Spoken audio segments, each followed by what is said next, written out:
జీవితం మీరా జీవితంలో వెలుగు నింపావయా, వ్యర్థముగా ఉన్న జీవితానికి అర్థం చూపావయా. మంచిది, అందరం కూడా జాగ్రత్తగా కూర్చుందాం. జాగ్రత్తగా దేవుని వాక్యాన్ని కొంత సమయము వినుట కొరకు సిద్ధపడదాం. అందరూ కూడా ఎవరు కూడా నిర్లక్ష్యం చేయకుండా శ్రద్ధగా వాక్య భాగమును విందాం. కుడి వచ్చినందరికీ ప్రభునామములో శుభాలు వందనాలు తెలియజేయుచున్నాను. దేవుని యొక్క చిత్తమును బట్టి, దేవుని యొక్క ఉద్దేశమును బట్టి ఈ ప్రాంతంలో మనందరం కూడా ఈ యొక్క పరిచర్యను బలపరిచి ఈ ప్రాంతంలో దేవుని యొక్క ఉద్దేశమును జరిగించడం కొరకు దేవుడు నిర్ణయించినటువంటి సమయమును బట్టి మనందరము సంతోషపడాలి. చాలా జాగ్రత్తగా గమనిద్దాం. ఈ దినమున ఒక మంచి సందేశమును మీకు తెలియజేస్తాను, జాగ్రత్తగా వినండి. ఎందుకంటే చాలామంది దేవునిలో బలపడాలని, దేవునిలో స్థిరపడాలి, దేవుని రాజ్యం కొరకు నిలబడాలని ఆశ కలిగి ఉంటారు. కానీ దేవుని యొక్క ఉద్దేశం లేని వారు ఎంత ప్రయాసపడ్డా వేస్ట్. దేవుని యొక్క ఆలోచనలలో లేనివారు ఎంత ముందుకు సాగాలనుకున్నా వ్యర్థంగానే పాడైపోతారు. ఎందుకంటే అపోస్తులైనటువంటి పౌలు గారు తిమోతికి ఒక లేఖ రాస్తున్నాడు. ఆ లేఖ రాస్తూ ఆయన వాళ్ళతో మాట్లాడుతూ ఒక విషయాన్ని చెప్పాడు. జాగ్రత్తగా మీకు ఈరోజు కొంత సమయం చెప్తాను, జాగ్రత్తగా వినండి. తిమోతికి రాసినటువంటి రెండవ పత్రిక,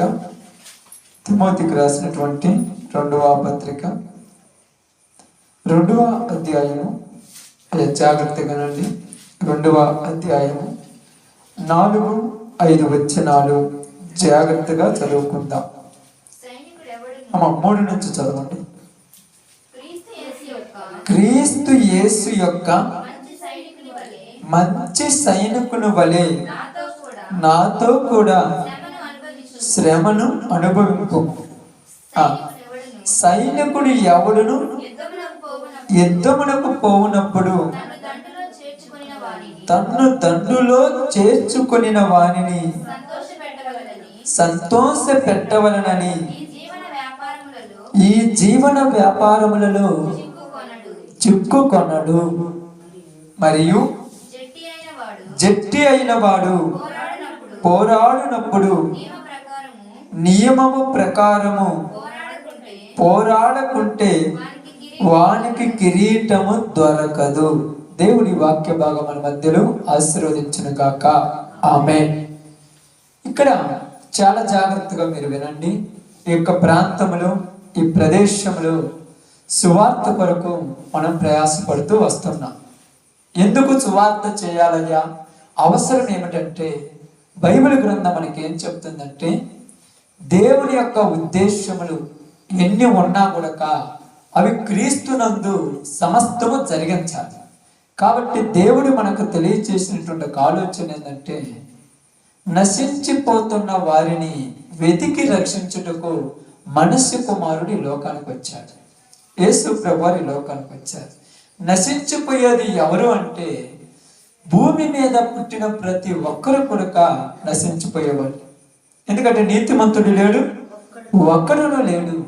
అయితే యేసు ప్రభువారు భూమి మీదకి వచ్చి అందరినీ రక్షించాలని ఆశపడి ఉన్నాడు.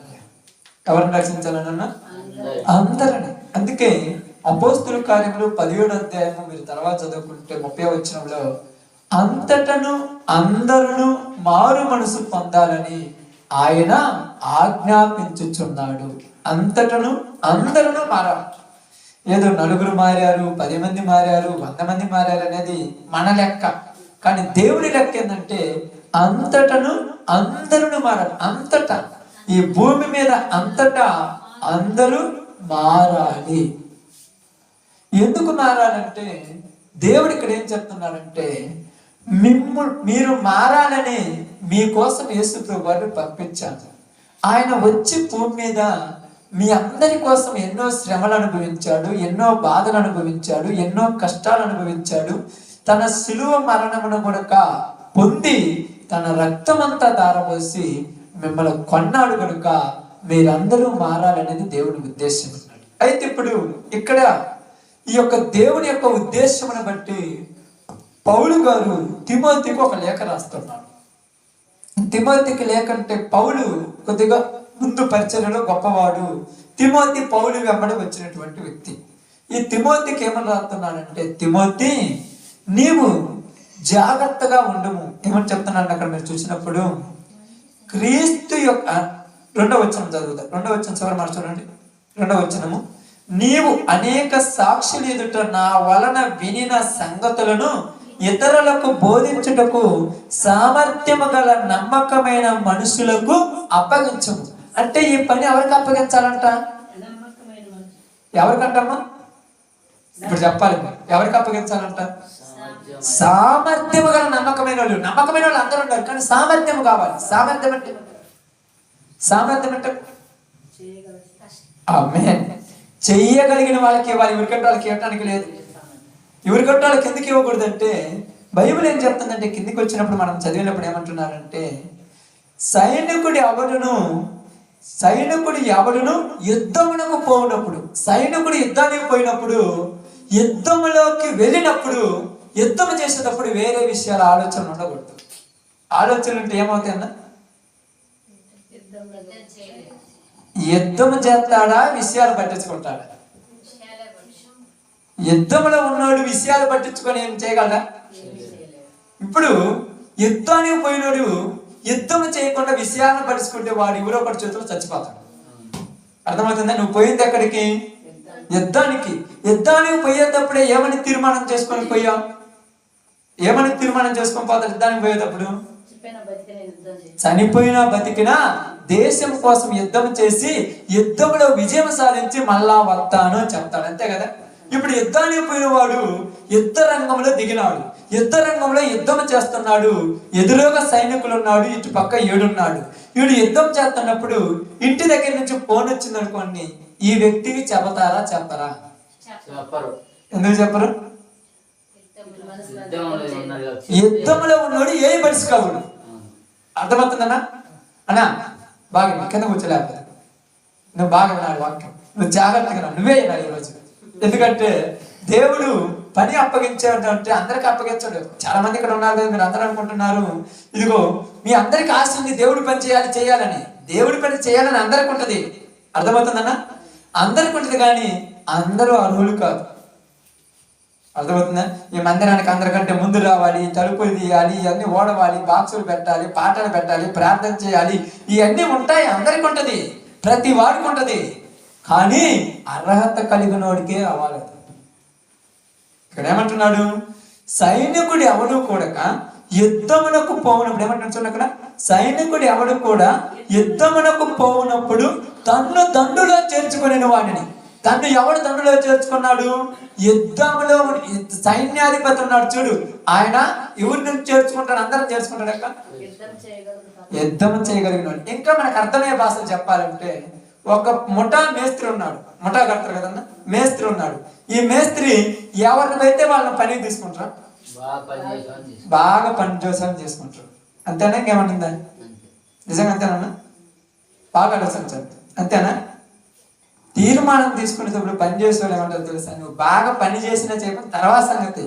ఇదిగో 45 రోజులు ముఠాలో ఉండాలి. ఇంటికాడ భార్యలని, పిల్లలని, రోగమని, పొలమని, గెలమని కుదిరితే నువ్వు ముఠాలు కుదిరితే. ఎందుకంటే నువ్వు టిప్పుకోసారి నాగా పెడితే ఆ పని ఊరు చేయాలి.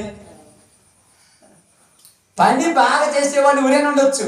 ఒక రోజు 5గురు చేసి పని చేయొచ్చు. 2వ రోజు రాకపోతే పని జరుగుతాక రోజు చేసేవాడు కావాలి. పనికి నాగా పెట్టకుండా కరెక్ట్ గా పని చేసేవాడు కావాలి. 7 గంట చేసినా 2 గంటలు చేసినా మనసును చూపించాలి. కాబట్టి ఇక్కడ ఏమంటున్నాడంటే, నిన్ను దండులో చేర్చుకుంటాడు చూడు, ఆ వ్యక్తికి ఏం చెప్పండి?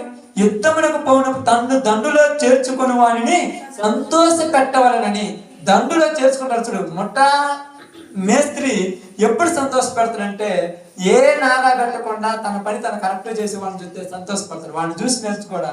2 రోజులేమో ఎర్రగబడుతావు, అది చేస్తాను ఇది చేస్తానంట, ఉరికి చేస్తావు, 3వ రోజు మంచానికి అడ్డం పడుకుంటావు. ఊరి చేయమంటారా నిన్ను అంటారా? ఈ రోజు నువ్వు రాకపోవటం వల్ల గుర్రం ఆగిపోయింది, నీ వల్ల 4-3 మనుషులు ఆగిపోయారు. అదే నువ్వు అందరిలాగా చేయొచ్చుగా, ఎర్రగబడాల్సిన పని లేదుగా. అంటే ఇక్కడ ఏంటి, సంతోషపడేది ఎప్పుడు? ఆ యొక్క మేస్త్రి రోజు పనికొస్తే నాగా కట్టుకొని వస్తే ఆయన ఒప్పుకున్న పని కూడా జరుగుద్ది. ఒకరోజు ముందు అయిపోద్ది, ఇంకొక రోజు వెనక అయిపోద్ది. కానీ కరెక్ట్ గా మొత్తం ఉంటారు అనుకోండి, ఆ మేస్త్రి ఎక్కడ వెనుకడిగాడు. అదే విధంగా ఇక్కడ ఏం చెప్తానంటే, దండులను చేర్చుకుంటున్నాడు చూడు. ఎవరిని పడితే వాళ్ళని చేర్చుకోకూడదు అన్న. దండులు ఎందుకు చేర్చుకోకూడదు? పని ఊరికంటే వాళ్ళకి అప్పగెత్తడా. ఇప్పుడు నాకు అప్పగిచ్చిన పని, ఈరోజు నాకు పని అప్పగిచ్చినప్పుడు, ఈరోజు పొలం పని ఉంది, ఇటు పక్క ఇంట్లో పని ఉంది, ఆ పనులు ఈ పనులు ఉంటే నాకు నాకు అప్పగిచ్చినప్పుడు ఈ పనులు చూసుకుంటే ఈ పని కూడా చేయాలి. ఎవరు చేస్తారన్నా? ఎవరైనా చేస్తారా? ఇప్పుడు మిదానికి మీరు ఇప్పుడు ఉన్నారు, అన్నయ్య కానీ అన్న మానుకున్నాను అన్నారు అనుకోండి. అన్నయ్య జీవాలు కొనుక్కుంటాం. జీవాలు కొనుక్కునేటప్పుడు ఏమైనా తీర్మానం తీసుకుంటాం అన్న? ఏమనుకుంటాం? పెళ్ళిళ్ళకు, పేరెంటాలకు, ఫంక్షన్లకు, పబ్బన్నాలకు, పండగలు ఇవన్నీ నాకు ఉండవు అన్నప్పుడే నువ్వు జీవాలు కొంటావు. కానీ అవన్నీ ఉంటాయి, ఇవన్నీ చేస్తాయంటే జీవాలు కొనుక్కుంటావా? ఎందుకు కొనుక్కోము? ఇప్పుడు చెప్పండి, ఎందుకు కొనుక్కో? ఇప్పుడు మీరు ఎందుకు కొనుక్కోవాలన్నా? అమ్మే, అర్థమవుతుందా? నీ పండగలకు పబ్బన్నాలు చేసుకుంటే వాటికి ఎంత కట్టాలి? అనవసరంగా వాటిని ఎందుకు కొన్నాం? అప్పుడు అనుకుంటే ఏమనుకుంటే, ఈ గొర్రెలు అరే స్వామి మమ్మల్ని మేపని చేత కనప్పుడు నువ్వు ఎందుకు కొనుక్కున్నావురా? మేపని చేత కనప్పుడు నీకెందుకు రా గొర్రెలు? అలాగనే దేవుడు కూడా ఏం చెప్తున్నాడంటే, బాప్తీసం తీసుకోమన్నప్పుడు అందరూ తీసుకుంటారు మనం అంటే. ఎందుకంటే తీసుకుంటే ఆశీర్వాదాలు వస్తాయి, పొలాలు పండుతాయి, పొలాలు పోతాయి, వ్యాధులు పోతాయి, కష్టాలు పోతాయి, నష్టాలు పోతాయి, అవి వస్తాయని. కానీ నువ్వు దేవుడిలోనికి దిగిన తర్వాత దేవుడిని పక్కన పెట్టి వేరే వాడి గురించి ఆలోచించకూడదు. ఆలోచిస్తే ఏమవుతుందంటే, ఇక్కడ అదే అంటున్నాడు, ఆలోచిస్తే ఏమవుతుందంటే తన్ను దండులో చేర్చుకొని వాడు ఏమవుతాడమ్మా? ఆలోచిస్తే ఏమవుతాడు? ఇప్పుడు ఉదాహరణకు నువ్వు పని చేసుకుంటున్నావు తమ్ముడు, పని ఉంది, ఈ పనిలో ఉన్న నువ్వు ఫోన్ వచ్చిందని కానీ కొరకొలుగుతున్నావు అనుకో. ఇప్పుడు ఏమంటున్నారు తెలుసు చుట్టుపక్కల వాళ్ళు, ఎవరేమన్నారా మిరపదాటిని అన్నారు. అవునా? 2,000 రూపాయలు వస్తున్నాయి మిరపదాటు చూసుకుంటే అట్ట 2,000 రూపాయలు కూలికి పోతే వస్తున్నాయి. రోజు కూలికి పోయిన అనుకో, ఇక్కడ పురుగులు బట్టి, దానికి తెగులు బట్టి, పందులు దొరబడి, కొండలు దొరబడి, అయి తిని ఈ తిని అనుకో. అప్పుడు ఏమంటారు? మిరపదాటు ఊరేమంటారు నీకు చేతగాని వాడికి? ఇప్పుడు కళ్ళ ముందుండే 2,000 చూసుకున్నావు, అవునా కాదా?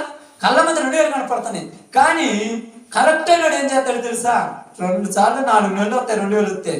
ఒక్కసారి ఒక 50 కట్టాలనుకుంటే 10 లక్షలు వస్తాయి. ఈడెవరు? నమ్మకమైనడు. ఈడు నమ్మకంతో పనిచేస్తున్నాడు. ఈడు మాత్రము అవసరం వచ్చిన చోటల్లా అవసరాన్ని తిరిగిపోతుంటాడు. అలాగనే దేవుడు కూడా ఏమంటున్నాడంటే, నువ్వు దండులను చేర్చుకుంటావు చూడు తిమోతి, ఎవరిని పడితే వాళ్ళని చేర్చుకోవద్దాయి. ఎందుకు చేర్చుకోవద్దంటే మధ్యలో అన్యాయం చేసిపోతారు వీళ్ళందరూ. ఏం చేస్తారక్క? మధ్యలో అన్యాయం చేస్తారు. మధ్యలో అన్యాయం చేయడం అంటే ఏంటి తెలుసు? ఇక్కడ ఏమన్నారు చూడండి, దండులో చేర్చుకునే వారిని సంతోష పెట్టవలనని ఈ జీవన వ్యాపారంలో చిక్కుకొనడు. ఏ వ్యాపారం అంటే ఇది? ఈ జీవన వ్యాపారం అంటే ఏంది? ఇప్పుడు నన్ను దేవుడు ఉద్యోగానికి పిలుచుకున్నాను. ఏ ఉద్యోగం ఇది? దేవుడి ఉద్యోగం అన్నా. ప్రపంచంలో ఊరు చేయని ఉద్యోగం ఇదేం తెలుసా? దేవుని పని అనే ఉద్యోగం. ఈ ఉద్యోగం చూసుకున్న నేను, నాకు పూట గడవలేదు, నా ఇంట్లో భార్య బట్టలు లేవు, మా అమ్మ నాన్నను పెంచుకోలేనని నేను ఈ జీవన వ్యాపారంలో చిక్కుకుంటే మరి ఈ పని చేయాలి. ఎవరు చేయాలన్నా? అందుకని ఈ జీవన వ్యాపారంలో చిక్కుకొనకూడదు. నువ్వు దేవుడి పని ఉన్నప్పుడు ఎన్నైనా పక్కన పెట్టేసి దేవుని దగ్గరికి రావాలంట. యుద్ధంలోకి వెళ్ళిన సైనికుడు కూడా, రేపు మీ నాన్న చనిపోయాడని ఫోన్ వస్తే, ఇక్కడ దేశం మీదకి శత్రువులు వస్తున్నారు, చనిపోతే ఇంకొకరు ఉన్నాడు పొడిచిపెట్టమను, నేను మాత్రం రావటం కుదరదు అంటాడు. అప్పుడు మనందరం ఏమంటాం తెలుసా? తల్లిదండ్రుల మీద ప్రేమ అనేది అంత కఠినుడురా వాడు, అటోడికి పుట్టకపోతే ఏమంటారు. కానీ వాడు దేనికోసం ఉన్నాడా? దేశం కోసం ఉన్నాడు. అదే విధంగా ఇక్కడ దేవుళ్ళకి వచ్చి నువ్వు కొనక నీ ఇంట్లో వాళ్ళు అంటారు, నీ బయట వాళ్ళు అంటారు, నీ ఇరుగు పొరుగు వాళ్ళు అంటారు, నీ కడుపును పుట్టిన వాళ్ళు అంటారు, నువ్వు కట్టుకున్న వాళ్ళు అంటారు, నిన్ను కట్టుకున్న వాళ్ళు అంటారు. చెయ్యని చేత కానప్పుడు ఎందుకు మనం సాకున్నావు, కనీసం ఒక బంగారం లేదు, వజ్రాలు లేవు, అప్పు లేదు, ఇది లేదు, ఇది లేదు, ఊరు సంపాదొద్దు అన్నారంటే నువ్వు తీర్మానం తీసుకునేటప్పుడు ఏమంది కాదు తెలుసా, నేను దేవునిలో వెళ్ళేటప్పుడు ఈ లోక సంబంధమైన వాటిలో చిక్కుకోకూడదు. చిక్కుకుంటే ఏమవుతావన్నా అలా ఏమవుతాడు చిక్కుంటే తెలుసుగా ఏమవుతా ఆడ చిక్కుకుంటే ఏడాడొస్తాం. ఏడేమో మైక్ మీద పాడుతుంటది, యేసయ్యా నీకు స్తోత్రాలు, దేవునికి స్తుతించుడు అక్కడే అనుకుంటాడు. ఆ రోజు ప్రార్థన చేసుకున్నాను, ఇతను పెట్టుకున్నాను, ప్రార్థన లేకపోతున్నాను, పదార్థం లేకపోతున్నాను, అది చేసుకున్నాను, ఇది లేకుండా పోయింది, అది లేకుండా పోయింది. అందుకే ఏమంటున్నాడంటే మీరందరూ చాలా మంది ఉంటారు, అక్కడ చాలా సంఘాలు ఉంటారు, ఏమంటారంటే ముందు బాధ్యత నేను తీసుకోవాలి, నేను నెత్తిని పెట్టుకోవాలనుకుంటే వీళ్ళు అంటారు, ఏదో వాళ్ళు అనుకుంటారు. వీళ్ళందరూ కాదు, దేవుడు నువ్వు అర్హుడు కాబట్టి నీకు ఇయ్యలా. వీళ్ళు అర్హులు కాదు, నువ్వు అర్హులు ఉండండి. ఇప్పుడు ఉదాహరణ మీరు అర్హులు కాబట్టి నీకు పొలం పని లేదా ఇంట్లో, నీకు ఎన్ని పనులు ఉన్నాయి ఇంట్లో, అన్నోళ్ళు కానీ పిల్లలు కానీ ఎంతోమంది మిమ్మల్ని ఏమనట్లేదా? మీరేమనుకుంటారు, వీళ్ళందరూ అనుకుంటున్నారే ఈ రోజు కొద్దిగా అన్నం వండేది ఉందా, రేపు వస్తానంటే ఇది పట్టించుకున్నాను. దీనికి ముందు తీర్మానం తీసుకోవాలి. ఈ తీర్మానం తీసుకున్నప్పుడు నీకేం కాదు, ఎవరిననేది. ఇప్పుడు ఈరోజు నలుగురు రాలేదమ్మా మీకు ముట్టాలు, ఉదాహరణకు నలుగురు రాలేదు పని, మేస్త్రి ఏమంటాడు, అయ్యా ఈరోజు మేము ఆగొట్టట్లేదు అంటే, ఎందుకంటే 4 గుర్రాలు ఆగిపోయినాము, నేను ఆడగొట్టనొచ్చు అంటాడు.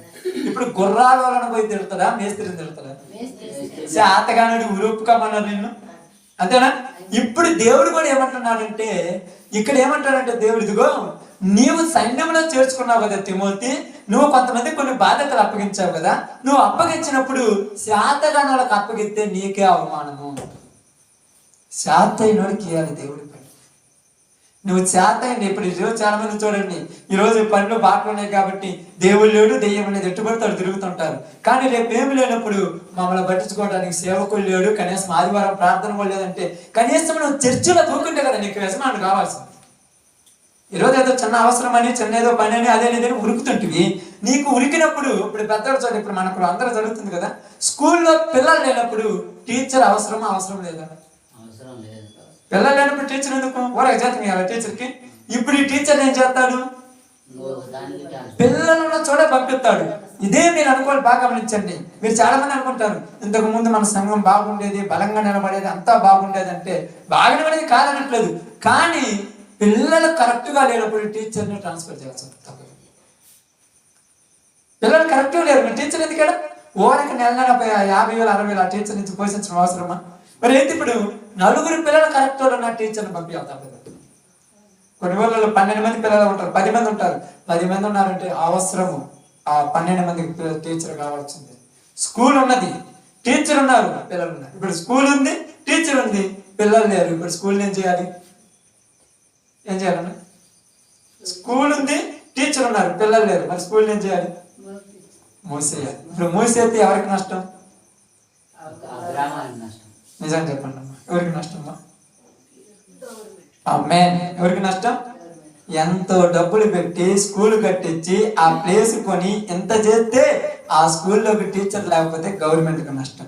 అదే విధంగా దేవుడు ఎంతో విధముగా ఎంత అంటే అలాంటి వాళ్ళను నీచమైన మనుషులను ఏర్పరచుకొని వాళ్ళని తీసుకొని వచ్చి వాళ్ళ ద్వారా దేవుని మందిరాలను కట్టించి అక్కడ దేవుని సేవ చేయమని ఏర్పాటు చేస్తే అక్కడ దేవుని బిడ్డలు లేకపోతే ఎవరికి నష్టం? దేవుడికి. మరి ఎవరికి సంతోషం? అందుకే అపవాది ఏం చేస్తున్నాడంటే ఈ జీవన వ్యాపారంలో చిక్కేస్తున్నాడు మనుషుల్ని. ఎక్కడ చిక్కిస్తున్నాడు? ఈ జీవన వ్యాపారంలో చిక్కింపజేస్తున్నాడు. ఈ జీవన వ్యాపారంలో చిక్కుకున్న వీళ్ళు ఇదిగో ఈ రోజు ఆదివారం కదా, మందిరానికి పోవాలి కదా, దేవుని సన్నిధిలో కూర్చోవాలి కదంటే వీళ్ళకి ఏం గుర్తొస్తుందో తెలుసా? ఈ లోకం గుర్తొస్తుంది, ఈ లోక ఆలోచనలు గుర్తొస్తాయి, ఈ లోక సంబంధమైన గుర్తొస్తాయి. అప్పుడు మనం చెప్పే మాట ఏమిటో అక్కడే చెప్పండి అన్న. ప్రార్థనకు వస్తే దేవుడు ఏమన్నా పోగొడతాడా? ఖచ్చితంగా చెప్తున్నాను, ప్రార్థనకు వస్తే దేవుడు ఏమన్నా భయపడతాడా? అందుకే బైబిల్ గ్రంథం ఏం రాబడిందంటే నమ్ముట నీ వలనైతే, నువ్వు నమ్మటం చేత కనుడు నువ్వేమొస్తావు నాకు అర్థం కాలేదు. నువ్వు నమ్మటమే చేత కాలేదు. ఇప్పుడు యుద్ధానికి పోయేవాడు నాకు ధైర్యం ఉన్నది, నేను అన్నింటిలో క్వాలిఫై అయ్యాను, నేను ఇంటర్వ్యూలో క్వాలిఫై అయ్యాను, ఎంత గోడైనా ఎగురు దూకుతాను, నేను ఎవరు ఎదురు వచ్చినా కనుక యుద్ధంలో వాళ్ళని గెలవగలుగుతాను, నాకు ధైర్యం ఉందని చెప్పి ఆడికి పోయిన తర్వాత ఎదురు పెద్దోడు వస్తే వాడిని చూసి భయపడిపోయిన అనుకో, వాళ్ళు అంటారు ఎందుకు ఇటువంటి సెలెక్ట్ చేసినట్టు. అదేవిధంగా ఇక్కడ ఏమంటున్నారంటే బాగా గమనించి ఆలోచించండి. దేవుడు కూడా మన లోకంలో మన యొక్క జీవితంలో చెప్తున్నాడు, మనందరికి అపవాది ఏమేసిందంట, ఈ లోకం అనే ఎరేసింది. ఇప్పుడు యుద్ధంలో పరుగులు తెస్తున్నారు, ప్రార్థన చేశారు, ప్రయాసపడ్డారు, అది చెయ్యాలి, ఇది చెయ్యాలి, ఇలా ప్రార్థిద్దాం, అలా ప్రార్థిద్దాం, ఉపవాస ప్రార్థన పెడదాం, ఆన్లైన్ ప్రార్థన పెడదాం, అవి చేద్దాం, ఇవి చేద్దాం, మన గ్రామాన్ని ప్రయోజనకరంగా మారుద్దామన్నావు. నీలో ఈ యొక్క తెగింపు, నీలో ఈ పౌరుషము ఎవరు చూశాడు? ఎవరు చూసిండమ్మా? ఎవరు చూశాడు చెప్పు? మీకు అందరూ బాగా గమనించి ఆలోచించండి. నీ పొలం బాగుంటే అందరికి నచ్చుద్ది, ఎవరికి నచ్చదు? దుగుకులు చెప్తాడు, వాడు పొలం వేసింది, బౌందిరోడు పొలం, బౌందిరోడు పొలం, ఎందుకు ఎన్నిసార్లు పొగుడుతుందంటే ఊరు లేని పక్షాన్ని చేసిపోయి ఎద్దులు నువ్వుతున్నావు. ఎవరు లేనప్పుడు ఎద్దు నువ్వుతారు, ఎవరు లేనప్పుడు ఆ యొక్క పందులో రావడానికి ఎన్ని సోలాలు అయితే దాన్ని కట్ చేసి వస్తాడు. ఏంటంటే ఎవరు చూసారు? ఇటు శత్రువు పదే పదే పదే పదే నీ మీద అంటున్నాడంటే నువ్వు పాడైపోవాలని. అదేవిధంగా అపవాదిగాడు ఏం చేస్తున్నాడంటే మనిషి బాగా దేవుణ్ణిలో ప్రేరేపిస్తున్నాడు, దేవుణ్ణిలో బలంగా నిలబడ్డాడు, దేవుని కోసం ప్రయాసపడుతున్నాడు, ప్రాణాలైన ఇవ్వాలి, దేవుని కోసం నిలబడాలనుకుంటుంటే వీళ్ళకు లోకాశ తెచ్చిపెట్టాడు. ఇంకా ఏటల్లో చిక్కుకున్నాడు, బయటకు వద్దా? ప్రయాసపడతాడు, రావాలి రావాలి. నువ్వు రావాలనుకున్నా ఇటు పక్క నుంచి చెప్పాలా, ఇటు పక్క నుంచి చొక్కొచ్చు, ఇటు పక్క నుంచి చొక్కొచ్చు, ఇటు పక్క నుంచి చొక్కొచ్చు. ఇంట్లో కాలు బయట పెట్టి బైబిల్ తీసుకున్నావా, ఈ పక్క నుంచి డాడీ పోతున్నావు, ప్రార్థన దాపోయి వస్తా, ప్రార్థన పోయి నీకెందుకయ్యా జీవ, ప్రార్థన పోయి నీకెందుకయ్యా పొలము, ప్రార్థన పోయి నీకెందుకు ఇవన్నీ, శుభ్రంగా అందరిలాగా ఉండొచ్చుగా.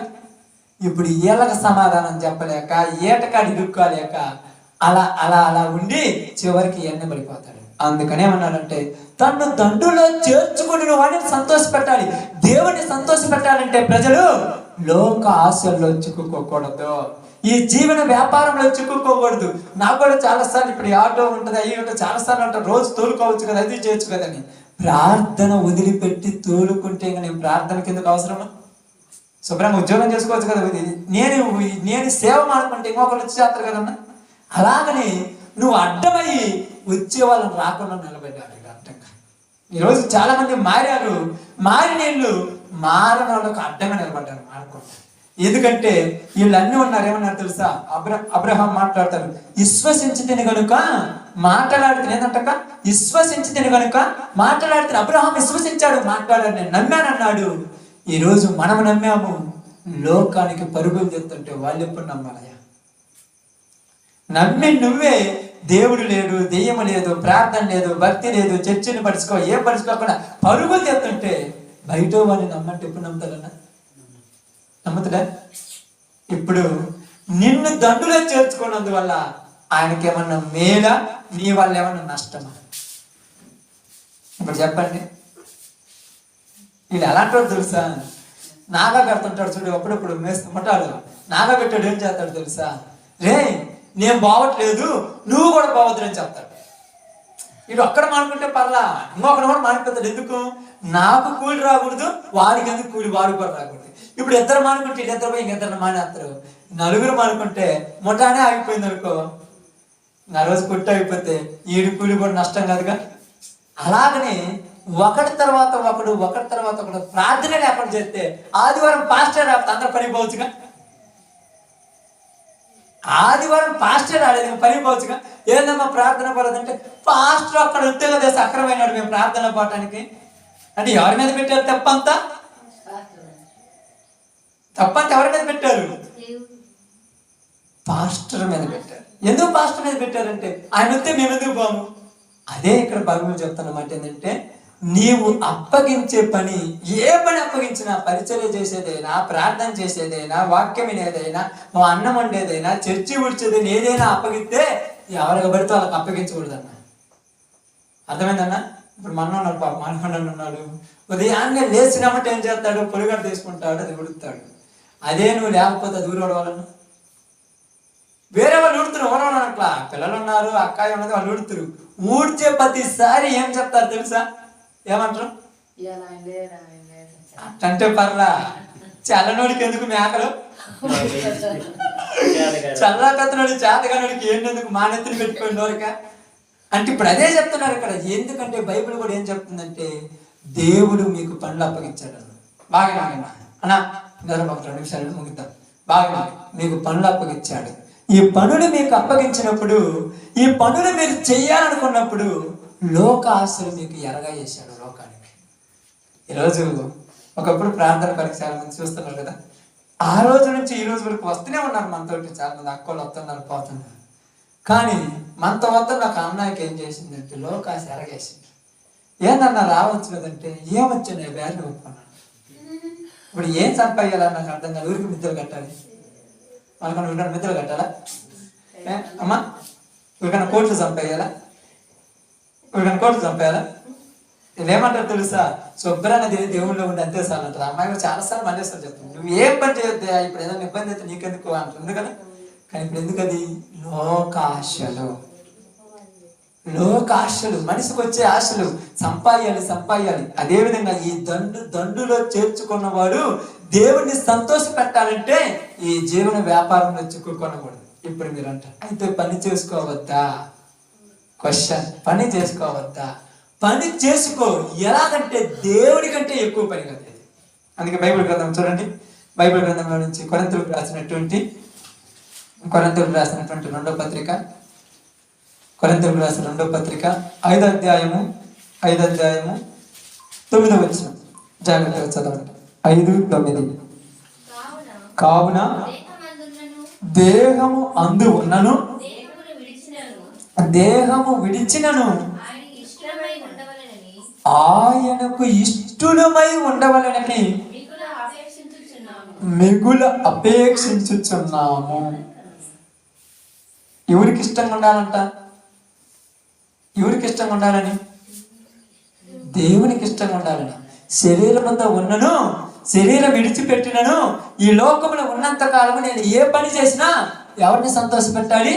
దేవుణ్ణి సంతోష పెట్టాలి. తప్పేం లేదు. వారానికి 6 రోజులు ఉన్నాయి, ప్రశాంతంగా పనికి పోయారు, తప్పు లేదు. నేను ఎవరైనా వద్దన్నారా? పని చేసుకో. కానీ ప్రతి దినము దేవుడు నీకేమిస్తున్నాడు? ఆరోగ్యం ఇస్తున్నాడు. నీకు ప్రతి దినము నీకేమిస్తున్నాడు? చేసుకోవటానికి పని ఇస్తున్నాడు. అన్నీ నీకు సమృద్ధికి ఇచ్చాడు. ఇన్ని ఇచ్చినప్పుడు రోజులో ఒక్క దినమైనా దేవుణ్ణి, ఒక్క గడి అయినా దేవుణ్ణి తలంచుకుంటామా? ఎందుకన్నా వచ్చినమంటే ప్రార్థన చేసుకుంటాను, పండుకునే ముందు ప్రార్థన చేస్తాను, లేచే ముందు ప్రార్థన చేస్తాం. అంతే కదా మనం చేసేది. పడుకునేటప్పుడు ప్రార్థన చేస్తాం, లేచినప్పుడే ప్రార్థన చేస్తాం. ఎన్ని గంటలు చేస్తాం అన్న రోజుకు? 2 గంటలు, గంట, అరగంట వరకు అయితే చాలా మంది అనుకోవచ్చు. బాగా పనులు ఉంటే 1/2 గంట, 5 నిమిషాలు. అంటే ఊపిరిచ్చిన దేవునికి మాత్రం 5 నిమిషాల పని, లోకమునకు మాత్రం రోజుకి పొద్దున 6 గంటలకు పోతే సాయంత్రం 8 గంటల దాకా, 5 గంటల దాకా, 12 గంటల వాడికి 2 నిమిషాలు దేవునికి. ఇప్పుడు ఎవరు సంతోషపడుతున్నాడు? ఎవరమ్మా? ఎవరు చెప్పు? ఎవరు సంతోషపడుతున్నాడు? ఎవరి పని ఎక్కువ చెప్తే వాడు సంతోషపడతాడు. అంతేనా కదమ్మా? ఎవరి పని ఎక్కువ చెప్తే వాడు సంతోషపడుతున్నాడు. ఏమంటున్నారు తెలుసా? ఇదిగో నీ బిడ్డలందరినీ నా కాళ్ళ దగ్గర తెచ్చి పడేసుకున్నాడు. ఎవరి బిడ్డల్ని? నీవు అనుకున్నావు కదా, నా రాజ్య సంబంధులు వాళ్ళు ఈ ప్రాంతాన్ని మారుస్తారు, ఈ ప్రదేశాన్ని అంబాపుర ప్రాంతం అంతా కూడా దేవుని సువార్త కలిగిన బిడ్డలుగా, దేవుని రాజ్య వారసులుగా మారుస్తాడని. ఇదిగో ఎర్రవిగా నీ పరిచర్యలో బలంగా ముందు నిలబడ్డాడు. ఇప్పుడు నా కాళ్ళ కడొచ్చున్నాడు, వచ్చి చూద్దురా అంటున్నాడు దేవుడితో. నేను ఎప్పుడున్నానా? నువ్వు అనుకుంటున్నావా, నేను అనుకుంటున్నావు కాదు. దేవునికి మనం ఎప్పుడు కూడా తక్కువేం కాదు. కానీ అప్పవాది మనం ఏం చేస్తుంది దేవుడి దగ్గర? అమ్మే ఎంత గొప్ప చూడండి. ఏ తల్లిదండ్రులు కూడా తన పిల్లలు తక్కువ కంటారక్క, చాలా గొప్ప, నా కొడుకు మంచోడని. కానీ చుట్టుపక్కల వాళ్ళు మన పిల్లల మీద అన్నీ చెప్తుంటారు. సాడీలు చెప్తారు, నిజాలు చెప్తారు. ఉంటారు ఎట్టటువంటి ఎందుకు కనవమ్మా, ఎందుకు పనికి మాన్నాడు, నువ్వు మంచిదాని కానీ మంచోడు కానీ. ఎందుకంటున్నానంటే తండ్రిని సంతోష పెట్టేటువంటి బిడ్డలు కావాలి. తల్లిదండ్రులకు ఎవరు కావాలి? తండ్రిని సంతోష పెట్టే బిడ్డలు కావాలి. ఎలాంటి వాళ్ళు అలాంటి వాళ్ళు ఉంటే వాళ్ళ వల్ల ప్రయోజనం లేదు. ఓకే, కాబట్టి ఇక్కడ చూడండి ఏమంటున్నాడు, ఎలాగైనా ప్రభువును సంతోష పెట్టాలంట. ఎలాగైనా పని చేయి. ఉదయం పోయి 8 గంటలకు పోయి 6 గంటలకు 4 గంటలకు పని చేయి. సాయంకాలం వచ్చిన తర్వాత దేవుని పని కూడా కొద్దిగా చేయి. కుదురుతాయా? వచ్చా కుదరసిపోతుంది కదా, కాళ్ళన్నీ తీపిడికిపోతాయి. నేను తిరిగి తిరిగి ఈ కాలు ఇట్టు నువ్వు మంచానికి అడ్డం పడుకోవాలనుకుంటా. అవునా కదా? ఎంత ప్రయాసపడి నువ్వు లోకం పని చేసావే, నా పని ఎంత చేస్తున్నావు అని అడుగుతాడు. మీరు అనొచ్చు, ఆయన ఎందుకు అడుగుతాడు? అవునన్నా, ఎందుకు అడుగుతాడు? ఎగ్జాంపుల్, వాళ్ళు ₹1,00,000 బ్యాంక్ కార్డులో తెచ్చుకున్నాం అనుకో, వాడు ఎప్పుడు అడగడు నిన్ను. అడగలేదంత మాత్రాన వదిలేశాడు అని అర్థమా? టైం వచ్చినప్పుడు ఏం చేస్తాడు? ఇంట్లో ఉన్న వస్తువులన్నీ బయట వేస్తాడు. ఏంటంటే, ఇదిగో ఈ బ్యాంకుకి రుణం తీసుకున్నాడు, కట్టలేదు, అందుకే ఇంటిని వేలం వేస్తున్నాను అంటాడు. మనమల్ని కూడా ఒకరోజు ఏం చేస్తాడు దేవుడు? వేలం వేస్తాడు. ఈడి నాకు పనికి రాకుండా పోయాడు, ఆయుష్ ఇచ్చాడు, ఇచ్చిన ఆయుష్ పాడు చేసుకున్నాడు, ఈడు నాకు వద్దు. అందుకేమన్నారు తెలుసా? అప్పుడు రోమిలకు రాసిన పత్రిక 1:28 అనుకున్నాను. చూడండి, రోమిలకు రాసిన పత్రిక 1:28 తర్వాత. మరియు వారు తమ మనసులో దేవునికి చోటి నల్లకపోయిన కనుక చేయరాని కార్యములు చేయుటకు దేవుడు వారిని భ్రష్టత్వమునకు అప్పగించను. ఎవరు అప్పగించిందమ్మా? దేవుడే. నీకు వద్దుడు పనికిరాడు, బెదిరేయి, నెట్టి పారమని చెప్పాడు. ఎందుకంటే దేవుడికి మనస్సులో చోటియలేదు. దేవుడి ఆలోచనలు వాడి మనసులు లేవు, దేవుడి ఉద్దేశాలు వాళ్ళ మనసు లేవు. మీకు తెలుసో తెలియదు, మీరు ప్రార్థనకు వచ్చినారు కదా, ఫస్ట్ నుంచి ప్రార్థనలో ఉన్నారు కదా, మందిరం కాదా? ప్రార్థనలో ఉన్నోళ్ళు కాదు మీరందరూ? కదా, నిద్రపోతున్నారు పాపం. మీరు జాగ్రత్తగా వినాలి. మొన్న వారం నుంచి ప్రార్థన చేస్తున్నా మీ గురించి, మీకు అర్థం కాలేదు. జాగ్రత్తగా మీరు వినాలి. ఎందుకు వినాలంటే, ఒకవేళ మీరు వస్తారో రారో కానీ నాకు తెలియదు, కానీ ఈరోజు వాక్యం చెప్పాలనుకున్నాను అంతే. జాగ్రత్తగా ఎందుకు వినాలంటే, మీరు ప్రారంభం నుంచి దేవుళ్ళు ప్రార్థనకు వస్తున్నారు కదా, ఫస్ట్ నుంచి వచ్చేవాళ్ళు కదా, ఎంత బాగా దేవుళ్ళు వస్తున్నారంటే, దేవుళ్ళు ప్రార్థనలో అవసరమైతే ఈ ప్రాంతాన్ని మార్చి చూపించాలన్నంత పట్టుదలతో వచ్చారు. ఇప్పుడైతే లేదురే, ఒకప్పుడు ఉంది. ఇప్పుడు ఎందుకు లేదన్నా? ఉందన్నంటే ఉన్నది, కానీ లోపల ఉన్నది పైన ఉన్నట్టు అందుకే ఏం చేసింది? ముద్దేసింది. లోపల ఆశ ఏం జరిగింది? పైన కోరికలు పడిపోయాక ఆశ ఆవిరైపోయింది. ఇప్పుడు ఇంత పంతముతో పట్టుదలతో మీరుండి దేవుని బిడ్డలుగా మార్చాలి, ఏళ్ళను మార్చాలి, ఊరంతా కూడా సస్యశ్యామలంగా ఉండాలి. మా ప్రాంతంలో ఎప్పుడు దేవుని సువార్త జరగాలి, అనేకులు మారాలి, ఈ ప్రాంతము సస్యశ్యామలంగా ఆశీర్వాదకరమైన ప్రాంతంగా ఉండాలని ఆశపడి ఉన్నావు. ఆశపడి నువ్వు ఉదయం ప్రార్థన చేశావు, రాత్రి ప్రార్థన చేశావు, పొలాలలో ప్రార్థన చేశావు, కొండలలో ప్రార్థన చేశావు, ఇళ్లలో ప్రార్థన చేశావు, వీధులలో ప్రార్థన చేశావు. నిన్ను చూసి నవ్వినా దేవుడా వాళ్ళని క్షమించమని ప్రార్థన చేసుకుంటూ వచ్చావు. ఇప్పుడు ఇలాంటి మన జీవితాల్లోకి వీళ్ళు ఇలాగనే ఉంటే ఈ ప్రాంతాన్ని ఎక్కడ మార్చేస్తారని లోక ఆశలను తెచ్చేసింది మన పక్కన. ఏం తెచ్చింది కదమ్మా? లోక ఆశలు తెచ్చేసింది. ఈ లోకాశ తెచ్చినప్పుడు మనం ఓడిపోతామన్నా? నిజంగా చెప్తున్నాను, కరెక్ట్ దేవుని బిడ్డలు ఓడిపోవు. మీరు కూడా ఓడిపోలేదు, నిజంగా చెప్తున్నాను, ఓడిపోలేదు. కాబట్టి ఏం చేసిందంటే ఇంట్లో పరిస్థితులను వ్యతిరేకంగా మార్చేసింది. ఈ పూట బియ్యం పొయ్యి మీదకి కొండ పోవాలి, ఇంట్లో గోతంలో బియ్యం లేకపోతే పిల్లల ఆకలితో ఏడుతున్నారు. ఇప్పుడు మోకాళ్ళ మీద కూర్చొని ప్రార్థన చేస్తే భీమత యొక్క వచ్చే పరిస్థితి కాదు. మన నమ్మకం అంతటిదే. నీ ఒక్కడి కూడా వచ్చే నమ్మకం. ఇప్పుడు మోకాళ్ళ మీద కూర్చొని ప్రభువా నువ్వు రక్షించు ప్రభువా, నువ్వు ఆకలి తీర్చు ప్రభువా, పిల్లల కోరికలు తీర్చే నువ్వు ప్రార్థన చేస్తున్నావు. ఇంట్లో ఉన్న వాళ్ళందరూ కూడా యుద్ధాలు చేస్తున్నారు నీ మీద. ఇంట్లో ఉన్న వాళ్ళందరూ యుద్ధం చేస్తున్నారు. ఎలా చేస్తున్నారంటే, ఎక్కడికైనా పోయి ఎలా అప్పడక రాదా, ఎవరైనా తీసుకురాదు, ఒక్కసారికి ఎన్ని రోజుల నుంచి ఇది పట్టలేదు అది పట్టలేదు అన్నప్పుడు ప్రారంభము భార్య కోసము, భర్త కోసము, పిల్లల కోసము, బంధువుల కోసము తల వంచి ఉంటావు. ఏదో ఒక సమయంలో తల వంచి ఉంటావు. ఆ తల వంచడానికి అలవాటు పడ్డ మనిషి జీవితాంతం తల వంచుతూనే ఉన్నావు. ఒక్కసారి తల వంచి ఉంటావు, అదే వాడి యొక్క బలం, మన యొక్క బలహీనత. ఆమేన్. మన బలహీనత వాడికి తెలుసు. వాడి బలం ఏంటి తెలుసా? ఎక్కడ కొడితే ఈడు పడతాడా, పిల్లల మీద చూపెడతాడు. ఆకలి తలమటిస్తున్నాడు, ₹1 లేదు. ఏం చెయ్యాలి? ఈరోజు ఆదివారం వాళ్ళు ముందే వస్తారు, ఎమ్మట వస్తారు, వద్దని వచ్చేస్తాడు. ₹2000 ఇస్తాను, రేపు పనికి రమ్మంటాడు. అయ్యా ఒక్క ఆదివారం కదా, ఏం కాదు ప్రభు, ఈ ₹2000 తీసుకొని హాస్పిటల్లో చూపించుకుంటాను, రేపు వారం వస్తాను ప్రభు. ఆ ₹2000 నీకు ఆడేసిన ఎరా. ఇప్పుడు ఇది అలవాటు పడ్డ మనము అవసరానికి దేవుడు కాదు డబ్బులే ముఖ్యమనే మాటలో తిరగపోయాము. ఇప్పుడు దేవుడు కాదు, డబ్బులే ప్రాముఖ్యం, డబ్బుల తర్వాత ఏదైనా. దేవుడు కూడా డబ్బులే సంపాదించమని చెప్పాడు కదా అని దేవుణ్ణి కూడా అవసరానికి వాడుకుంటున్నప్పుడు ఇక్కడ అదే చెప్పాడు, యుద్ధములో చేర్చుకుని వాడు. నువ్వు యుద్ధములకు వెళ్ళినప్పుడు, ఇది యుద్ధం, ఇదేంటి మనం చేసేది ఇప్పుడు క్రైస్తవులకు బాప్తిసం పొందిన తర్వాత, ఇది యుద్ధం. ఈ యుద్ధంలో ఉన్న నీవు దేనిలో చిక్కకూడదు, ఈ జీవన వ్యాపారంలో చిక్కుకోకూడదు. చిక్కుకుంటే ఏమైపోతామంటే రాలేవక్క. వస్తావమ్మా? మీరు అనుకుంటారు వస్తామని, ఏడత్తారు చెప్పండి. ఉదాహరణకు ఇంతకుముందు పాప మక్క ఉన్నది, ఇంతకుముందు ప్రయాసపడి ప్రార్థనకు వచ్చి చిన్న సమస్య వచ్చింది, ఏం పోదామని అనుకుంది. నిజంగా చెప్తున్నప్పుడు పనులు వాళ్ళు కదక్క, అసలు పనులు లేవు, ఆగిపోయింది. ఇప్పుడు ముమ్మరంగా పండు, మామిడి పండు కదా, కనీసం ఒక 10-15 మంది 20 మంది ఆ పని చేస్తారు.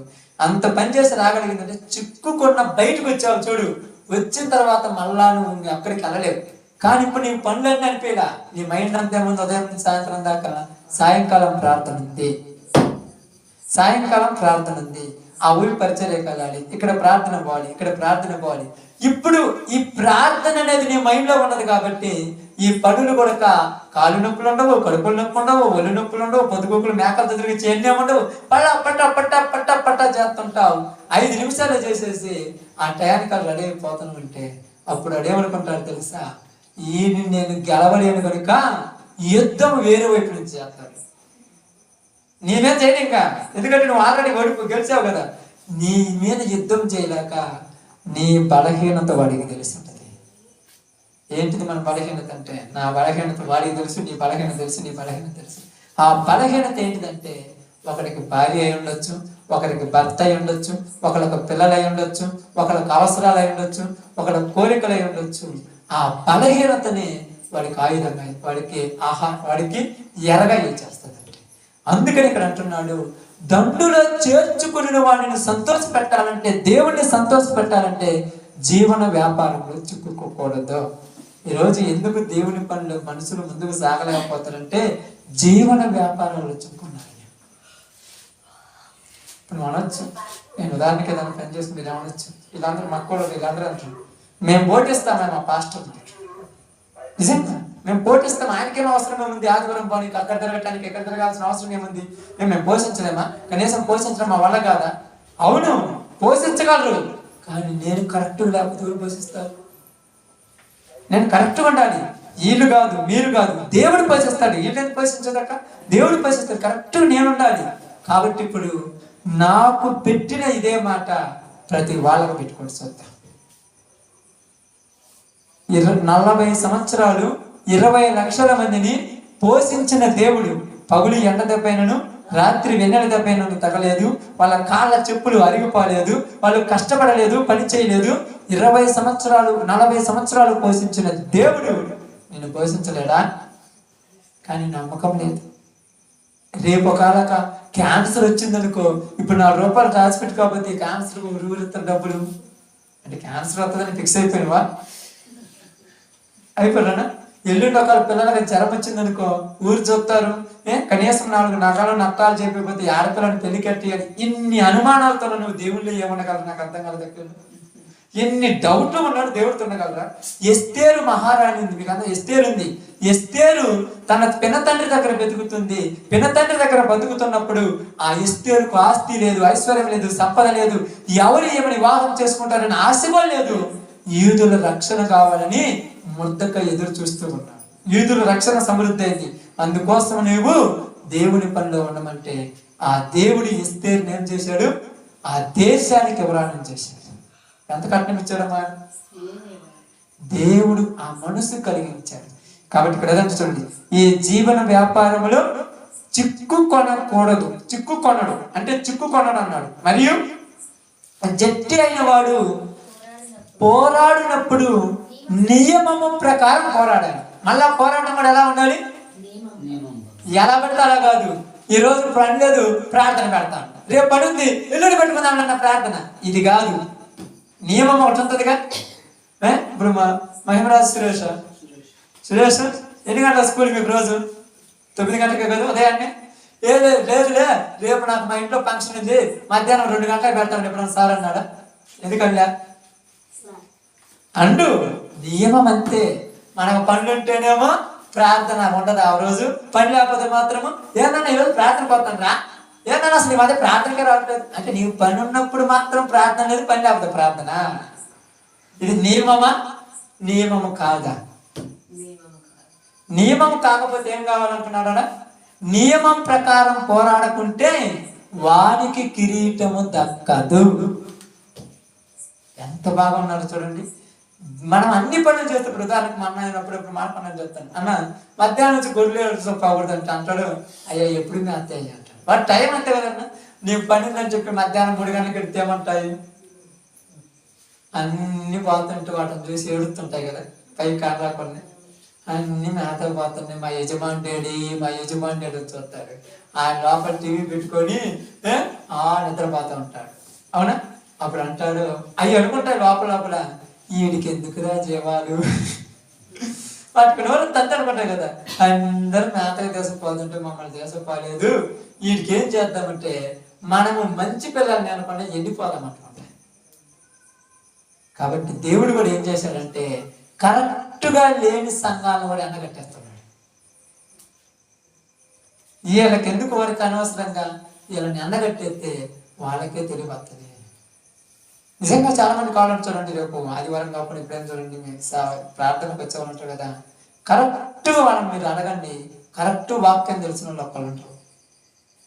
నేను చెప్తున్నాను ఇక్కడ నిలబడి, కరెక్ట్ వాక్యం తెలిసిన వాళ్ళు ఎందుకు ఉంటారంటే వాక్యంతో పని లేదు వాళ్ళకు. ఆ దినమున అవసరం కోసం ప్రార్థనకు వచ్చిపోయిన వాళ్ళు ఎక్కువ మంది. చాలా మంది అంటుంటారు, అక్కడ ప్రార్థన జరుగుతుంది పోదాం, ఇక్కడ ప్రార్థన జరుగుతుంది. దేనికోసం పోతారు అనుకున్నావు? వాక్యం కోసమా? కాళ్ళు నొప్పులు, కడుపు నొప్పులు, బర్రె పాలియకపోతే బాధ్యత ఎవరికి పోతాడు అంతే. నేను చెప్తున్నాను ఈరోజు ఇక్కడ, నీవు ఎక్కడికైనా ఒక దర్గా దగ్గరికైనా ఒక గుడి దగ్గరికైనా పోయి విభూతి తెచ్చిన బర్రెలు పెడితే అది కూడా పాడుతుంది.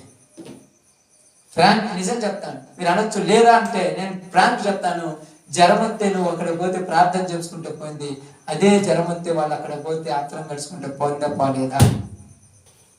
సాక్ష్యం చెప్పలేదు ఎవరు? మరి నీకు పోయినప్పుడు వాళ్ళకి ఎందుకు పోయింది? మరి బాగుండు కదా. చాలా మంది పిల్లలు పుట్టిన వాళ్ళు ఏం చేస్తారు తెలుసా?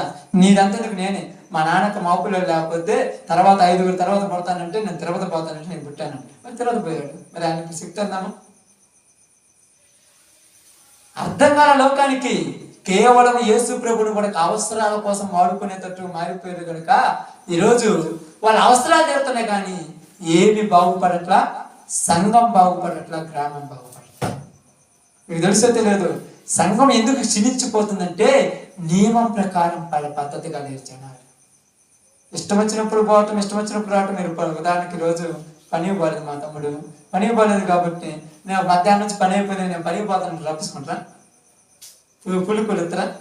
నీ బుద్ధి పుట్టినప్పుడు వస్తానికి ఏమన్నా ఆఫ్టర్ ఆల్ ఒక రోజు 800-1000 రూపాయల కూలిక నీ బుద్ధి పుట్టినప్పుడు పోతే రాణించుకోకపోతే నిత్యమైన జీవక్రియటం ఇచ్చిన దేవుడు కరెక్ట్గా లేకపోతే ఎత్తడా? అందుకని మీ అందరికి ఒక చిన్న ఎగ్జాంపుల్ నేను చెప్పింది ఏంటంటే, మనము దేవుణ్ణి సంతోష పెట్టాలి, కానీ ఎవరిని సంతోష పెట్టకూడదు. గలతీ 1:10 చదవమ్మా. గలతీ 1:10 చదువు, తొందరగా చదవండి. ఇప్పుడు నేను మనుషుల దయను సంపాదించుకోవాలనుకుంటున్నానా? ఒకవేళ అలా అనుకుంటే ప్రభువుకు దాసుడును కాలేను. అంతేనమ్మా? నేను ఎప్పటికీ మనుషులను సంతోషపెట్టువాడినైతే క్రీస్తుకు దాసుడును కాను. మనుషులను సంతోష పెట్టాలి. ఇప్పుడు ఈరోజు మిమ్మల్ని మెప్పించడానికి ఏదో 4 రోజులు వచ్చి దేవా ఈ గ్రామాన్ని దీవించి, ఈ ప్రాంతాన్ని దర్శించి, ప్రాంతంలో నీ కృప చూపించు, నీకు వేలాది స్తోత్రాలు దేవని ప్రార్థన చేస్తే జరగదు. ఉన్నది ఉన్నట్టుగా కరెక్ట్గా తప్పులు తీసి ఈ తప్పులు తీసేస్తే మీ గ్రామం బాగుపడుతుందని చెప్పాలి. అర్థమైందన్నా? మీరు నీళ్ళు కడతారు కదన్నా, 2 ఇంచుల పైపు ఇంచు పైపు వేస్తారు, మోటార్ వేసావు, మోటార్లో నుంచి నీళ్ళు బర్రని వస్తున్నాయి, జన్ను ఆడిపోతావు, మిరపతో ఆడిపడికి వచ్చి చుక్క కూడా రావట్లేదు. అక్కడేమో మోటార్లో నీళ్ళు వస్తున్నాయి, ఇక్కడేమో మిరప చేను కాడ ఒక్క చుక్క కూడా పడట్లేదు. తప్పు ఎక్కడుంది? ఎక్కడో మధ్యలో పైపులు ఏమైనా లీక్ అయినకి వచ్చితే ఎక్కడ పైపు చిన్న లీక్ కూడా కాదు, పైపులు అన్నీ బాగా ఉన్నాయి. మరి తప్పు ఎక్కడుంది? మోటార్లో నుంచి మీరు బాగానే వస్తున్నాయి, మా స్పోర్ట్స్ వస్తాయి, మరి తప్పు ఎక్కడుంది? పైపులు ఏదో అడ్డపడి ఉంటది. ఇప్పుడు పైపు లోపల అడ్డం తీయాలంటే కష్టమే కదన్నా. ఒక్కొక్క పైపుని తీసుకొని దాన్ని అటు నుంచి చూడాలి, లోపలేదు పామిరక్కపోయిందో, కప్పెరక్కపోయిందో, పిల్లి ఎరక్కపోయిందో, కుందేలు ఎరక్కపోయిందో, ఏదో చిన్నగా జ్వరపడిపోద్ది. ఇప్పుడు దాన్ని తీస్తే అప్పుడు సక్రమంగా నీళ్ళు వస్తాయి. అదే విధంగా సంఘం ఆశీర్వదించబడకపోవడానికి సంఘంలో ఏదో ఒకటి అడ్డమైపోయింది, అది పక్కకు రావాలి. అది విశ్వాసులలోనే ఉన్నదో లేకపోతే నీలోనే ఉంది. ఆలోచించు. నువ్వు అనుకుంటావు, చాలాసార్లు అనుకుంటావు, చాలాసార్లు మేము అప్పుడప్పుడు నేను మన ప్రాంతంలో, మీరు మా చింతకొండ ప్రాంతంలో నేను వాక్యం చెప్పినప్పుడు ఎప్పుడు భ్రమ కలిగించే మాటలు చెప్పను. తప్పులన్నీ పక్కకు నెట్టేమని చెప్తాను. ముందు తప్పులు తీసేయండి. తప్పులు తీసేస్తే నేను ఒకరు చెప్పాల్సిన పని, నువ్వే ఆశీర్వదించబడతా. లేదమ్మా, కొద్ది గుక్కులు రోజు చదివిన అనుకో, నీకు కాకులు ఇవ్వాలా, ఇవ్వాల్సి సుప్లు ఇవ్వాల్సిన పడిందా? చదివినాడు ఆ రోజు కిటికీల కళ్ళు చూడ్డు, క్వశ్చన్ పేపర్ చదువుతాడు, టక్క రాస్తుంటాడు. ఏందమ్మా భలే రాస్తున్నావు అంటే నేను బాగా చదివానని. చదవనాడు ఏం చేస్తాడు? ఈ వైపు చూస్తుంటాడు, ఇటువైపు చూస్తాడు, ముందు పక్క చూస్తాడు, ఎనిమిది పక్కడికి చూస్తాడు, అందరికీ చూస్తాడు. ఏంటంటే ఎవరన్నా స్లిప్ ఎత్తలేమో. అదేవిధంగా సంఘంలో వరకు నేను చెప్తున్నాను, నీవు ఆశీర్వదించబడాలంటే, నీకే చెప్తున్నాను ఈరోజు, ఒక విశ్వాసి ఆశీర్వదించబడాలంటే ఆ యొక్క పైపులో అడ్డపడినట్టుగా ఇలా జీవితాల్లో దేవునికి అడ్డమైంది ఒకటి ఉన్నది. అందుకేమన్నారు తెలుసా? నీకును నాకును మధ్య పాపములు అడ్డుగోడగా ఉన్నాయని పై చెప్తుంది యెషయా గ్రంథంలో. కాబట్టి ఈరోజు మీ అందరికీ నేను చెప్పినటువంటి ఒక చిన్న మాట ఏంటంటే, ప్రభువును సంతోష పెట్టాలంటే ప్రభువుకు నచ్చినట్టుగా బ్రతకాలి. అందుకని దండులో చేర్చుకునే వారిని సంతోష పెట్టినట్లు అన్నాడు. ఎవరిని సంతోష పెట్టినట్టు? దండులో చేర్చుకునే వారిని సంతోష పెట్టినట్లు ఏం చేయాలంట? నియమము ప్రకారము పోరాడాలి. నియమము, మీకు ఒక నియమం ఉందన్న, అది మీరు పెట్టుకున్నప్పుడు దాన్ని కరెక్ట్ చేయాలి, అంతే. చేయలేనప్పుడు పెట్టుకోవద్దు. అర్థమైందా? బాగా చెప్తానండి, అర్థం కావాలని చెప్తాను. ఉదాహరణకు ఎగ్జాంపుల్, శుక్రవారం ప్రార్థన నేను పెడతానని చెప్తాను. నేను చేయలేనప్పుడు నేను చెప్పకూడదు ముందే. మీరేం చేస్తారు తెలుసా? నువ్వు వచ్చి పెడతానన్నావు, ఒక పెట్టినమని అంటారు. దేవుడు కూడా అంటాడు, నేను చేస్తేనే పెట్టాలి, లేకపోతే పెట్టకూడదు. అదేవిధంగా ఆల్టర్నేట్ ప్రేయర్ అనేది నేను చేయగలిగితేనే పెట్టుకోవాలి, లేకపోతే పెట్టుకోకూడదు. ఆల్టర్నేట్ ప్రేయర్ దేవుడు ఏం చెప్పలా, పెట్టుకోండి రోజు చేసుకోండి అని ఏం లేదు. అది మనం ఆధ్యాత్మికంగా బలపడాలని. ఉపవాస ప్రార్థన అనేది మనం ఉండగలిగితే పెట్టుకోవాలి, లేకపోతే పెట్టుకోకూడదు. ఎవరు పెట్టుకోమని మనం? దేవుడు ఏమన్నా అడిగిందా? నీ హృదయం శుభ్రంగా నుండి బాగుంటే చాలు, ఒక్కడే బాగుంటే చాలు, నేను పరలోకం చేసుకుంటాను. కానీ ఇప్పుడు మన ఒక్కరితో పాటలో మనం ఏం చేస్తున్నాం? మన ప్రాంతాన్ని బాగు చేయాలనుకుంటున్నాం, మన ప్రదేశాన్ని బాగు చేయాలనుకుంటున్నాం, వీళ్ళందరికీ రక్షణ సువార్త అందియాలనుకుంటున్నాం. ఆ రక్షణ సువార్త అందియటం కోసమే ఈరోజు ప్రయాసపడేది మనందరం కూడా. కాబట్టి మీ అందరికీ చెప్పిన ఒక చిన్న మాట ఏంటంటే, దండులో చేర్చుకుని వాడిని సంతోష పెట్టాలంటే ఏం చేయకూడదంట? ఈ జీవన వ్యాపారములో చిక్కు కొనకూడదు. చిక్కు కొట్టే సంతోషపడగలము. ఎందుకు సంతోషపెట్టలేమంటే, నేను చెప్తాను చూడు, ఈరోజు ప్రార్థన అనుకో, కళ్ళ అనుకో, ఆ టైంలో అది ఏమున్నా పక్కన పడేసి కూర్చోవాలి. కష్టమన్నా ఉండటం అంటే అయితే ఆశీర్వాదాలు రావటం కూడా కష్టం. మరొకటి అవుతుంది. మరొకటి మా అబ్బాయి పోయి పాపం ఆడెంత మిరప మొక్కలు ఎత్తేసి వచ్చి నా ఇంట్లో పడుకొని నిద్రపోతే అందరు పోయినప్పుడు పోయి కట్టాలి అమ్ముతావా? ఇన్ని రోజులు, ఎన్ని రాత్రి పగలు నిద్ర లేకుండా తిరిగా దాని చుట్టూ. ఇన్ని రోజులు తిరిగా తెలుసా? ఇన్ని రోజులు తిరిగితే చివరికి తెగుళ్ళకి ఎత్తదో రాదో కూడా తెలియదు. కానీ ఆ సమయంలో ఎంత లోకం కోసం ఎంత కష్టపడితే దేవుని ఆశీర్వాదం రావడానికి ఎంత కష్టపడాలి. అప్పుడు చాలా మంది, మీరు అనుకుంటున్నారు, చాలా మంది అనుకోవచ్చు కదా, వాళ్ళ ఆడవాళ్ళకి ఎందుకు రాత్రి పని లేకుండా ఆ ఊరి నుంచి ఈ ఊరికి వస్తున్నారు, ఏ ప్రయోజనం ఉందంటే వాళ్ళకి తెలియదు. తెలిసినోడైతే అలా అంటాడా? తెలియదు. ఇలాగ తెలుసు, ఇది దేవుడు మాకు అప్పగించిన పని, దీనిని మేము కరెక్ట్గా చేయాలి. మేమే ఒప్పుకున్నాం, ఆయనేం ఒప్పుకోవాలి, రోజు రమ్మని ఆయన చెప్పాలి. మేము ఒప్పుకున్నాను, నేను చేయకపోతే నాకేమి దక్కదు, కిరీటం రాదు. కాబట్టి మీ అందరికి చెప్పిన ఒక చిన్న మాట ఏంటంటే, దేవుణ్ణి సంతోషపెట్టండి, మనసులు కాదు. భార్యను సంతోషపెట్టవచ్చు, భర్తను సంతోషపెట్టవచ్చు, పిల్లలను సంతోషపెట్టవచ్చు, అన్నదమ్ములను సంతోషపెట్టవచ్చు, చివరికి చెప్తున్నాను పాస్టర్ను కూడా సంతోషపెట్టవచ్చు. కానీ దేవుణ్ణి సంతోషపెట్టేవాడుగా ఉన్నామా? నేను మిమ్మల్ని సంతోషపెట్టవచ్చు, ఇక్కడ ఉన్న వాళ్ళని సంతోషపెట్టవచ్చు, మాతో వచ్చే వాళ్ళని సంతోషపెట్టవచ్చు, వీళ్ళందరినీ సంతోషపెట్టవచ్చు. దేవుణ్ణి సంతోషపెట్టేవాడిగా ఉన్నాను. దేవుణ్ణి సంతోషపెడితే నన్ను చేర్చుకున్నందుకు ఆయన ఆనందపడతాడు. అలా సంతోషపెట్టాలంటే ఈ జీవన వ్యాపారంలో చిక్కుకోకూడదు, నేను ఎవరి కూడా చిక్కుకోకూడదు. మరి ఎలాగనంటే, నువ్వు చేసిన ఎన్ని పనులు చేసినా, ఎన్ని సంవత్సరాలు ఎంత ప్రయాసపడ్డా, నీ మైండ్ దేని మీద ఉండాలి? నీ ఆలోచన దేని మీద ఉండాలి? దేవుని మీదే ఉండాలి. ఎక్కడ ఉండాలి? దేవుని మీదే ఉండాలి. ఎలాగంటే ఎగ్జాంపుల్ చెప్తున్నాను చూడండి, మీరేమని కావద్దు. భార్యను బాగలేకపోతే హాస్పిటల్లో పెట్టి వచ్చిన తర్వాత ఇంటి దగ్గర పొలం పని చేసుకుంటే నీ మనిషికి ఆలోచన దేని మీద ఉంటుంది? హాస్పిటల్లో ఉన్న భార్య మీద ఉంటుంది. ఎందుకంటే ఎలా ఉందని. అదేవిధంగా మంది కొడుకు ఇది ఒక పని, ఇది దేవుని పని, మామూలు పని కాదు. మీరు అనుకుంటున్నారేమో, చాలా మందికి తెలియదు దీని విషయం. దేవుని పని, ఈ పనిని నీ నెత్తి మీదకి ఎత్తుకున్నావు కనుక దేవుడు నీకు అప్పగించాడంటే నువ్వు సామర్థ్యం కలిగిన వాడే కాబట్టి అప్పగించాడు. సామర్థ్యం లేని ఎత్తుకున్న వాడికి మనకు దూరం ఏం చేస్తాడన్నా? నేను చేస్తాను. నాకెందుకు ఇది తలకాయ ప్లేన్ పోయింది. అప్పుడప్పుడు అంటారు, అన్నలాగా నేను కూడా 4 మేకలు కొనుక్కొని తిరుగుతున్నాను అనుకో, 4 రోజుల పోయిన తర్వాత కాళ్ళు అనుకుంటేనంటే ఈ పనికి మాలినవారు నాకెందుకు వరక చేసి నష్టం వచ్చింది, ఇది కాకపోతే ఇంకోటి, ఇది మనకు అప్పుడు దాన్ని ఏం చేద్దాం, ఇది మనకు కలిసి రాలేదంట, చేయటం చేతగా కలిసి రాలేదని చెప్పుకుంటాం అంతే. కాబట్టి ఈరోజు నీకు నాకు చెప్తున్నాను, ఈ పరిచర్యలో మీ అందరికీ చెప్తాను, అంబాపురం ప్రాంత పరిచర్యలో దేవుడు మీకు ఒక బాధ్యత అప్పగించాడు. చెయ్యగలిగితే చెయ్యాలి, మా వల్ల కాదంటే మనం పక్క తప్పుకుంటే దేవుడు మొక్కను పిలుచుకుంటాడు. ఆమేన్. మనం వల్ల కాకపోతే ఇంకొకళ్ళు వస్తారు. మీరు అనుకోవచ్చు, మూలంరా వచ్చే వాళ్ళని అనుకోవచ్చు. హింసకుడు, దూషకుడు, హానికరుడైన సౌలునే తీసుకొచ్చుకున్నాడు. అలా యేసుప్రభు ఏమన్నారు, మీరు స్థుతించకపోతే ఈ రాళ్ళు స్థుతించాయి అన్నాడు. రాళ్ళు స్థుతిస్తాయని చెప్పారు. అవసరమైతే ఎవరినైనా తీసుకొచ్చి ఇక్కడ ఉండేవాళ్ళు. కానీ ఇప్పుడు మనం ఏం చేసాము తెలుసు? చాలా మంది ఏం చేశారక్క, ఏం చేసాము, నువ్వు కౌలుకి తీసుకొని నువ్వు పొలం వేసుకోవాలా, వేసుకునే వాడికి ఏం చేయాలి? కౌలు కడుతున్నావు. చాలా మంది అంటారు, ఎందుకు పొలం వేయకుండా కౌలు కడుతున్నావు అంటే, నేను వాడు బతికితే నేను అందుకే 4,000 నష్టమైన పర్లేదు కానీ వాడికైతే పడలేదు.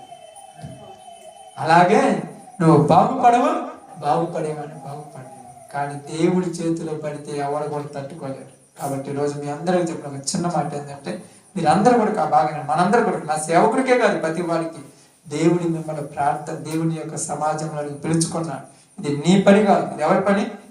దేవుడి పని. నీకు అప్పగించిన పని. నువ్వు దీన్ని పక్కన పెట్టి జీవన వ్యాపారంలో చిక్కుకుంటే నువ్వు సంతోషం ఉంటావు. రేజు మనకు ఈ పని అప్పగించినందుకు దేవుడు ఏడుస్తూ ఉన్నాడు తెలుసా? దేవుణ్ణి ఏడిపించిన మన ప్రాణము, మన కుటుంబం మిమ్మల్ని బాగుపడగలరు. ఇప్పుడు బైబిల్ చెప్తుంది, తల్లిదండ్రులను ఏడిపించి సన్మానించిన వాడు మధ్యలోకి పోతాడని బైబిల్ చెప్తుంది. కానీ దేవుడినే బాధ పెడితే తట్టుకోగలము. కాబట్టి ఈరోజు ఒకవేళ మనమేమన్నా మన యొక్క పనులు వల్ల బాధ పెట్టుంటే ప్రార్థన చేద్దాం. ఆయన నన్ను క్షమించయ్యా, ఈ రోజు నుంచి నువ్వు నాకు అప్పగించిన పనిని, నువ్వు నా మీద అర్హత కలిగిన వాళ్ళని నాకు ఇచ్చిన ఈ పనిని, నాకు ఎన్ని పనులు ఉన్న వాటిని పక్కన పెట్టి ఈ పనిని నేను సక్రమంగా చేస్తానని ప్రార్థన చేద్దాం. అందరం కూడా తల ఉంచండి, ప్రార్థన చేస్తాం. అందరూ కూడా ప్రార్థనలోకి భవించండి. ఈ సమయానుకూలతను బట్టి దేవుడు నీతో నాతో మాట్లాడి నీ జీవితమును నా జీవితమును ఫలభరితముగా మార్చి దేవా